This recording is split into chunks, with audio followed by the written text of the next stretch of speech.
So wisdom's a great search, and the Queen of the South came from who knows where, but it was a long ways away, to listen to the wisdom of Solomon. And Jesus made the statement, there's a wiser and greater than Solomon here, and that's Jesus Christ. So we're going to take a look at the book of Proverbs, not verse by verse. It'll take us forever. Somebody's mentioned several people, but in particular Billy Graham used to read one chapter out of Proverbs every day. That gave you 31 days, and so you could cover the month one chapter at a time. He did that consistently, and he turned out to be pretty smart, and so we might think about it ourselves. The Proverbs are not fortune cookies. Okay? That's not the dynamic of the book of Proverbs. We're not going to do a verse-by-verse study, but I want you to know, don't underestimate the book of Proverbs.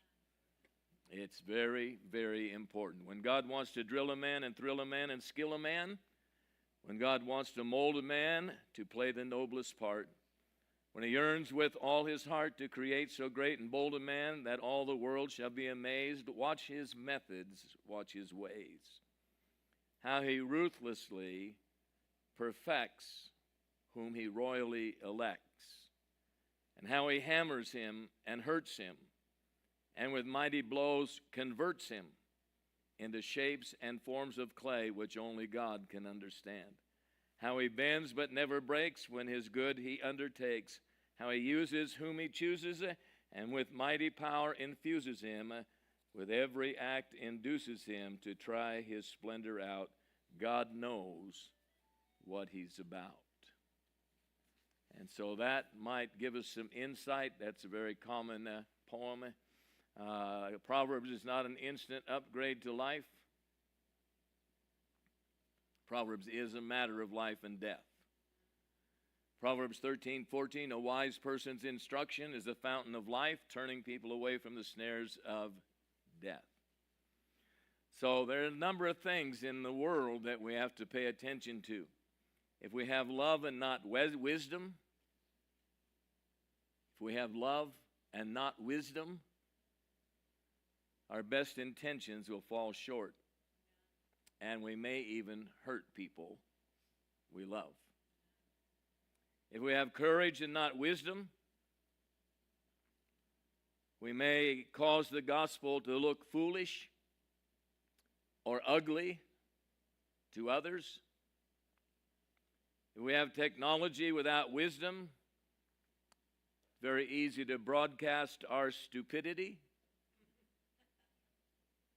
Don't all shout me down at once. If we have revival without wisdom, we'll give ourselves to excesses and move backwards. Jonathan Edwards said, when the devil finds he can't keep people quiet and complacent, then he drives them to excesses and extravaganzas. Now pay attention to that in the church. The devil finds he can't keep people quiet and complacent. He drives them to excesses and extravagance. Can you say $1 million altars for TV?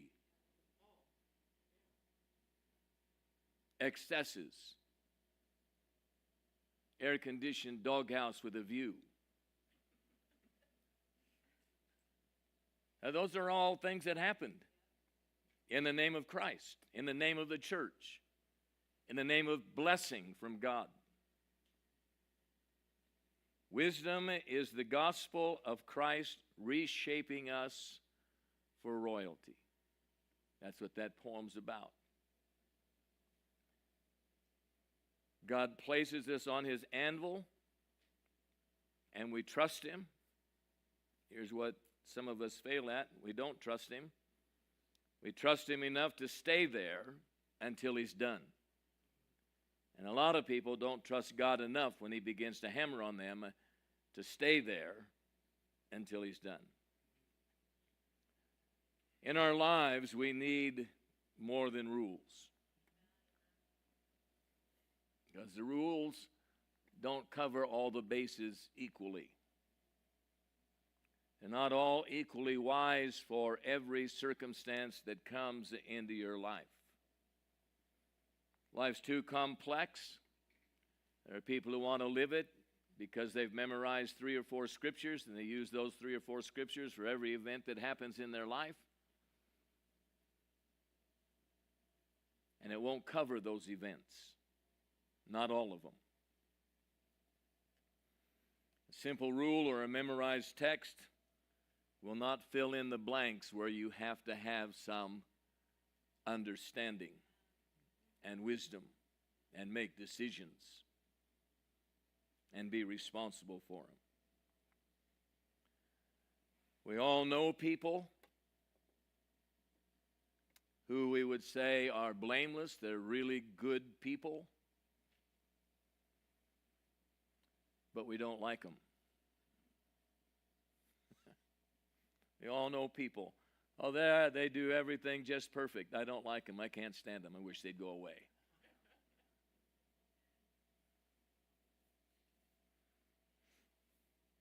Okay. Colossians 4:5, and then we'll get into this. Act wisely toward outsiders, making the most of the time. And so that's an encouragement from the book of Colossians. So let me ask you, what are Proverbs?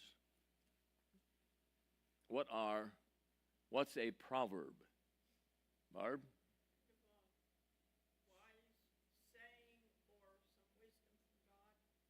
A wise saying or wisdom from God. Anybody else got an idea of what a proverb is? What's a proverb? Ephraim.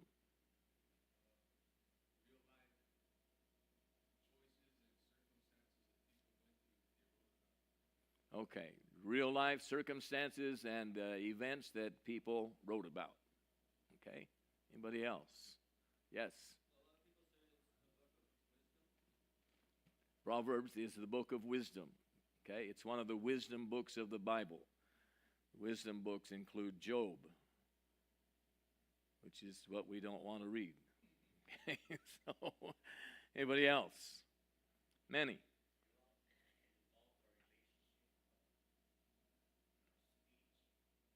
Okay, so it involves our relationships and how to deal with them, how to talk in those relationships. Is that what you said? Work, okay. Relationships at work, how relationships work. Bertha?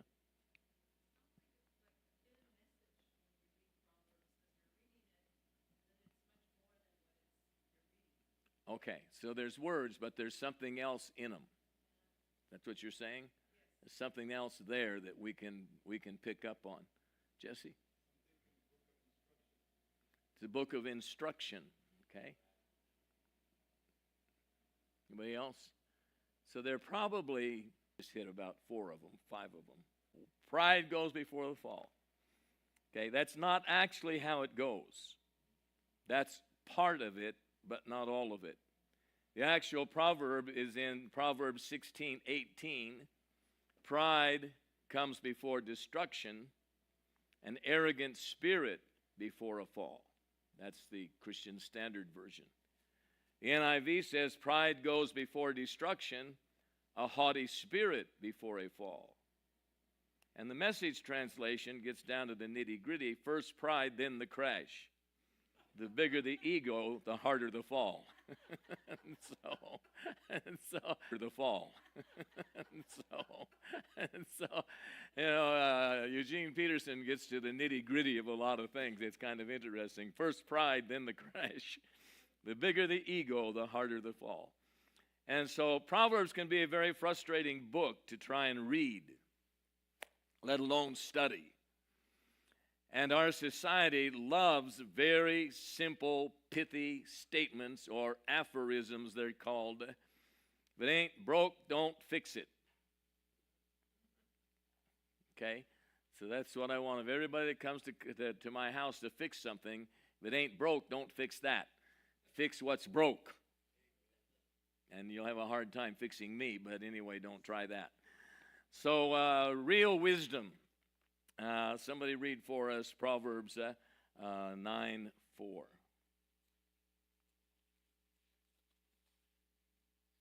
Who we'll do that. Leonard. Whoso is simple, let him turn in hither. As for him that wanteth understanding, she saith to him, is that right? Yeah.